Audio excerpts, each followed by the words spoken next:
प्रश्न 3 का ए, किसी चतुर्भुज की आसन्न भुजाओं के क्रमागत मध्य बिंदुओं को मिलाने से बनी आकृति। तो कह रहा है किसी चतुर्भुज की आसन्न भुजाएं। तो देखिए पहले हम एक चतुर्भुज बना लेते हैं यहाँ पे। तो इसका नाम देते हैं ABCD। तो ABCD क्या है? एक चतुर्भुज है। तो कह रहा है किसी चतुर्भुज की आसन्न भुजाओं के क्रमागत मध्य बिंदुओं को मिलाने से बनी आकृति कौन सा आकृति होगा? तो देखिए DC का मध्य बिंदु, यह है AD का मध्य बिंदु, यह है AB का मध्य बिंदु और यह है BC का मध्य बिंदु। तो मान लेते हैं AB का मध्य बिंदु है P, BC का मध्य बिंदु है Q, CD का मध्य बिंदु है R और AD का मध्य बिंदु है S। अब इसको मिला देते हैं।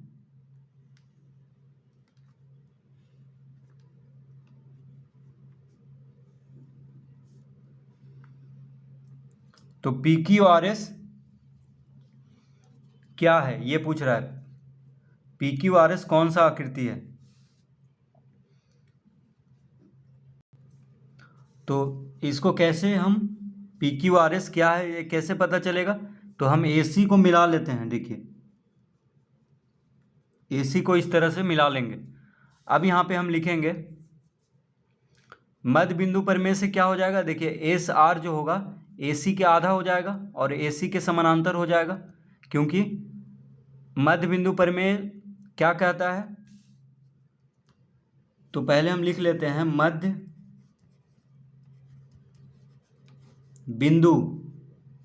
मध्य बिंदु पर में से हो जाएगा SR समानांतर AC और SR बराबर 1/2 AC। ठीक है, कॉमा देंगे अब यहाँ पे। उसी तरह तो देखिए मध्य बिंदु पर में कहता क्या है। तो त्रिभुज की दो भुजाओं के मध्य बिंदुओं को मिलाने वाली रेखाखंड तीसरी भुजा के समानांतर और उसका आधा होता है। तो यहाँ पे त्रिभुज ADC में देखेंगे। देखिए त्रिभुज ADC यानी इस त्रिभुज ADC में SR क्या है? मध्य बिंदु। त्रिभुज के दो भुजाओं के मध्य बिंदुओं को मिलाने वाला रेखाखंड है।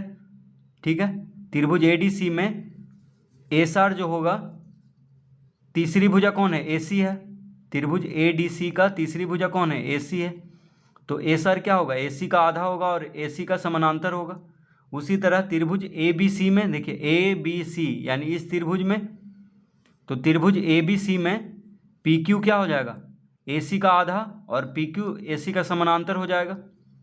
ठीक है, मध्य बिंदु परिमेय के अनुसार। तो लिख लेंगे PQ समानांतर AC और PQ बराबर 1/2 AC। तो देखिए PQ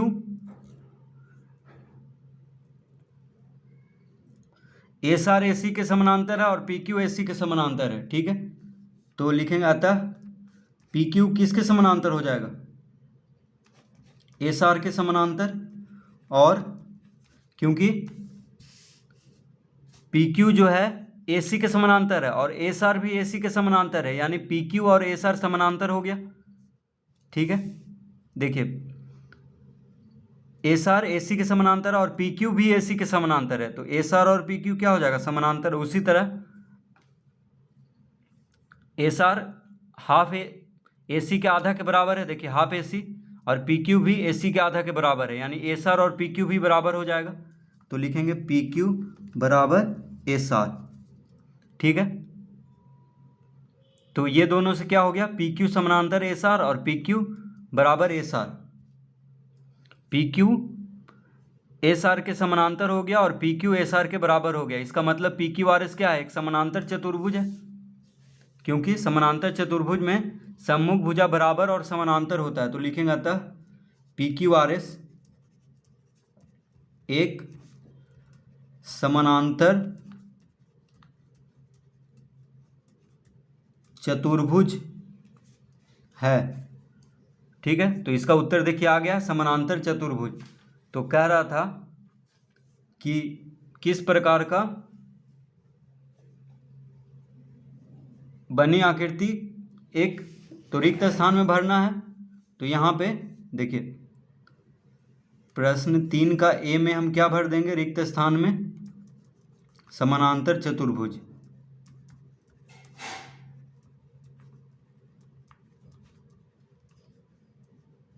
ठीक है, समानांतर चतुर्भुज। तो ये सब हम बस समझाने के लिए इतना हम बताएं कि कैसे समानांतर चतुर्भुज होगा। तो मध्य बिंदु प्रमेय से हम इसको साबित कर सकते हैं कि चतुर्भुज की आसन्न भुजाओं के क्रमागत मध्य बिंदुओं को मिलाने से बनी आकृति क्या होगा, एक समानांतर चतुर्भुज। तो इसमें बस रिक्त स्थान को भरना है जो कि हो जाएगा समानांतर चतुर्भुज। तीसरा का बी, किसी समचतुर्भुज की भुजाओं के क्रमागत मध्य बिंदुओं को मिलाने से बनी आकृति का सटीक नाम है। तो देखिए, तो इसका उत्तर आ जाएगा, इसमें हम क्या भरेंगे, इसका उत्तर आएगा आयत। ठीक है, लेकिन कैसे आयत होगा इसको समझने के लिए पहले हम समचतुर्भुज का चित्र बनाते हैं।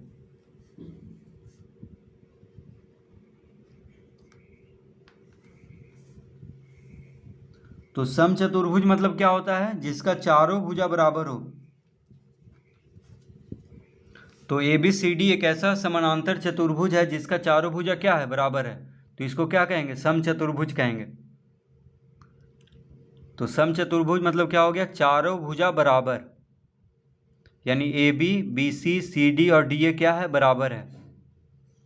अब कह रहा है कि समचतुर्भुज की भुजाओं के क्रमागत मध्य बिंदुओं को मिलाने से बनी आकृति का सटीक नाम। देखिए AB का मध्य बिंदु हम मान लेते हैं P है, BC का मध्य बिंदु Q मान लेते हैं, CD का मध्य बिंदु को R, AD का मध्य बिंदु को S। ठीक है, अब इसको मिला देते हैं।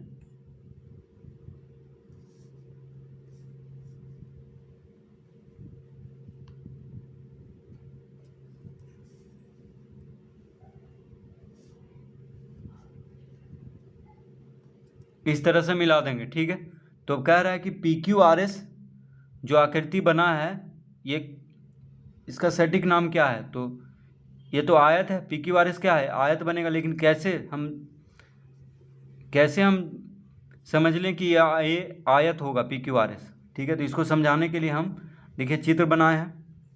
इसका उत्तर तो आयत आएगा, लेकिन कैसे आयत आएगा इसको समझना है। तो देखिए, इसको समझने के लिए हम पहले इसको मिला लेते हैं, जो समचतुर्भुज का विकर्ण है उसको मिला लेते हैं।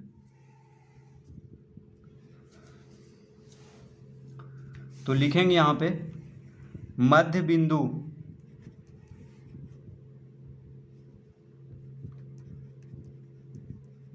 बिंदु प्रमेय से क्या हो जाएगा, एसआर जो होगा AC के समानांतर होगा और एसआर बराबर हाफ AC। ठीक है, ये हो जाएगा। देखिए त्रिभुज ADC में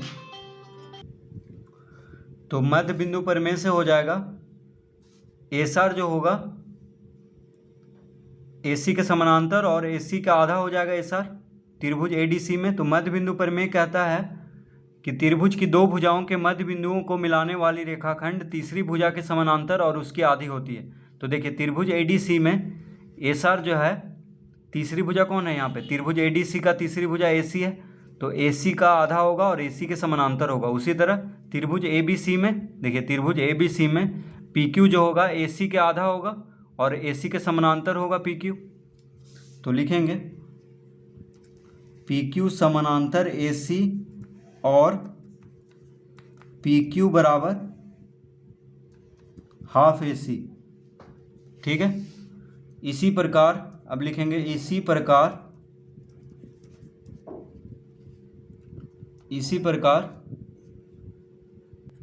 तो पहले देखिए SR जो है AC का आधा है और PQ भी AC का आधा है, यानी SR यानी PQ और SR बराबर हो गया, ठीक है। क्योंकि SR जो है AC का आधा है और PQ भी AC का आधा है, तो SR और PQ क्या हो जाएगा, बराबर। अब लिखिए, अब यहाँ पे लिखेंगे इसी प्रकार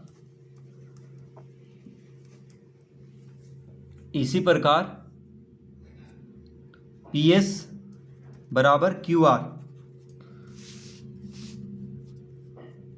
तो अब हम चित्र में देखेंगे तो देखिए PQ और SR बराबर हो गया, उसी तरह PS और QR बराबर हो जाएगा, PS और QR बराबर हो गया, ठीक है।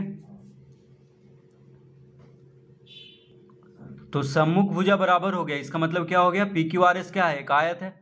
तो आयत में क्या होता है, लंबाई और चौड़ाई, यानी सम्मुख भुजा बराबर होता है आयत में, ठीक है, एक लंबाई एक चौड़ाई। तो PQ SR के बराबर हो गया और PS जो है QR के बराबर हो गया, इसका मतलब PQRS क्या है, एक आयत है, ठीक है। तो इस तरह हम मध्य बिंदु प्रमेय से ये साबित करेंगे कि PQRS एक आयत है, यानी समचतुर्भुज की भुजाओं के क्रमागत मध्य बिंदुओं को मिलाने से बनी आकृति का सटीक नाम आयत है।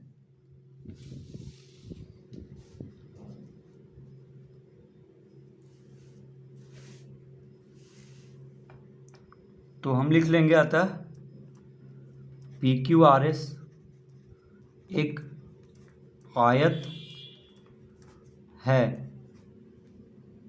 PQRS क्या है, एक आयत है।